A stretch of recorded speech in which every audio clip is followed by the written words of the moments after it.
ប្រាសាទព្រះវិហាររបស់ខ្មែរយើងបងប្អូនបាទមើលប្រមាណដងទៀតក៏នៅតែឈឺចាប់ក៏នៅតែសោកស្ដាយគឺมันអាចភ្លេចបានទេបងប្អូនជាពិសេសទីតាំងនេះបាទនេះទល់មុខប្រាសាទគឺបច្ចុប្បន្នគឺពួកថៃវានៅទល់មុខនឹងហ្មងវាតាំងលៀនដ្ឋានវាឈូសឆាយធ្វើផ្លូវអីសពគ្រប់បែបយ៉ាងបងប្អូននៅទល់មុខប្រាសាទយើងហ្មងបាទចឹងឲ្យតែអស់ Facebook ឲ្យតែឃើញគេបង្ហោះពីប្រាសាទព្រះវិហារពេលណាគឺសោកស្ដាយពេលហ្នឹងបងប្អូនណាបាទគឺមានតែការសោកស្ដាយទេមកដល់ពេលបច្ចុប្បន្ននេះគឺយើងបានថាប្រាសាទគឺខ្ទេចខ្ទីអស់ហើយបាទតួប្រាសាទទាំងមូលគឺពួកចោរសៀមវាបាញ់បំផ្លាញសើតិចខ្ទីទាំងស្រុងបងប្អូនបាទចឹងខ្ញុំមើលបណ្ដាញសង្គមបាទអស់ឃើញពេលណាគឺសោកស្ដាយពេលហ្នឹងហើយរូបភាពនេះគឺខ្ញុំទៅផ្ទាល់បងប្អូនខ្ញុំទៅប្រហែលដូចជាកន្លះខែមួយខែជាងហើយបាទយូរហើយដែរហើយបើសិនជាមានឱកាសខ្ញុំនឹងទៅម្ដងទៀតបាទហ្នឹងហើយខ្ញុំនឹងទៅលេងម្ដងទៀតបាទអញ្ចឹងរាល់ពេលដែលខ្ញុំបានអស់ Facebook ឃើញប្រាសាទព្រះវិហារគឺខ្ញុំឈឺចាប់បងប្អូនបាទហើយសំបីតាគ្រាប់ក៏នៅដែរបងប្អូនមើលទៅសំបីតាគ្រាប់ថៃវាទម្លាក់វាផ្លោមមកនៅពេញប្រាសាទហ្នឹងហ្មងណានិយាយទៅសោកស្ដាយបងប្អូននិយាយទៅតិចទីអស់ហ្មងបាទហ្នឹងហើយឃើញពេលណាក៏នៅតែសោកស្ដាយពេលហ្នឹងនិយាយទៅអត់ភ្លេចទេបងប្អូនណាបាទប្រាសាទធ្លាប់តែស្រស់ស្អាតប្រាសាទធ្លាប់តែមានកេរ្តិ៍ឈ្មោះបាទមានភ្ញៀវទេសចរ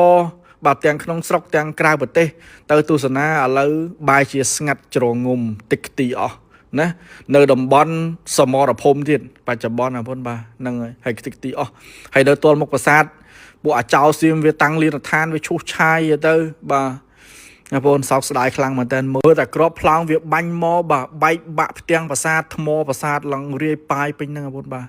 គឺមានកន្លែងខ្លះគឺនៅសល់ស្អាតដែរបងប្អូនណាបាទប៉ុន្តែនៅសល់ភាគរយគឺតិចមែនតើបងប្អូនបាទអញ្ចឹងហើយឈឺចាប់បងប្អូនណាអស់ឃើញពេលណាឈឺចាប់ពេលហ្នឹងបាទហើយទេសភាពក៏ស្អាតដែរនេះស្រះទឹកបងប្អូនស្រះទឹកនេះនៅក្នុងដីខ្មែរហ្នឹងទេមើលទៅក្រោមហើយនេះតួប្រាសាទនិយាយទៅខ្ញុំដើរមើលបានច្រើនថ្ងៃហ្នឹងបងប្អូនណាថ្ងៃខ្ញុំទៅមើលហ្នឹងគឺខ្ញុំដើរមើលបានច្រើន